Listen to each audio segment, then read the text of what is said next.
शेख सादी शराजी रहमतुल्लाह ताला अलैह, सुनो अपने रब से कितना सोना सौदा करते हैं, कितनी मिठी बोली बोलते हैं।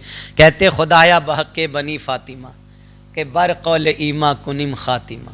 या अल्लाह, दुनिया से हर किसी ने चले जाना है यार, जो आया ना वो हमेशा के लिए नहीं आया, चंद सालों के लिए। कितने साल अरसा जी लेगा जी, 100 बरस, बिलाखिर उसने जाना ही जाना है।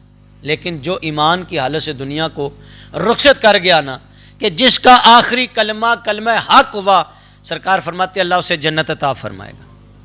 कितनी खुशखबरी की बात है ये। कहते इलाही बहक्के बनी फातिमा के बर कौल ईमा कुनी खातिमा।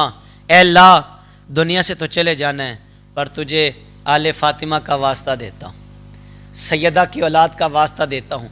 या अल्लाह, जब मैं दुनिया से जाऊँ तो मेरा ईमान सलामत रखी, या अल्लाह मेरा ईमान सलामत रखी। ये शेख सादी हमें तलकीन कर रहे हैं, अल्लाह से मांगा करो इस तरह। और अपनी दुआ में मेरे शेख हुज़ूर क़िबला प्रोफेसर डॉक्टर सैयद मोहम्मद जमील उर रहमान चिश्ती साहब ये यकीन करें हमें हुक्मन फरमाते हैं, पुत्र दुआ में ये लफ्ज़ ज़रूर कहा करो, ये लफ्ज़ ज़रूर कहा करो, खुदाया बहक़्क़े बनी फातिमा के बर कौल ईमा कुनी खातिमा अगर दावत तमरद कुनी वर कबूल। तो अगले जुमले देखो, सादी कहते हैं पहली दुआ क्या मांगी, या अल्लाह जब मैं दुनिया से जाऊँ तो ईमान की हालत में, और वास्ता पेश कर रहा हूँ आले फातिमा का, सैयदा के खून का फातिमा, मैं आपकी बारगाह में या अल्लाह वास्ता पेश कर रहा हूँ। और आगे क्या कहते हैं, अगर दावत अमरद कुनी वर कबूल। या अल्लाह तू रब है, तू परवरदिगार है, तू कबूल कर या रद्द कर, तेरे आगे किसी की कोई मजाल नहीं है।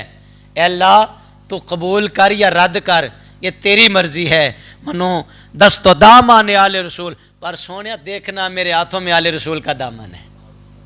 या अल्लाह ये देखना मैंने आले रसूल का पल्ला पकड़ा हुआ है। या अल्लाह ये देखना मैंने मेरे हाथों में आले रसूल का दामन है। यार मैंने कहा जिसके हाथों में दामन रसूल हो, कितना खुश नसीब है वो बंदा।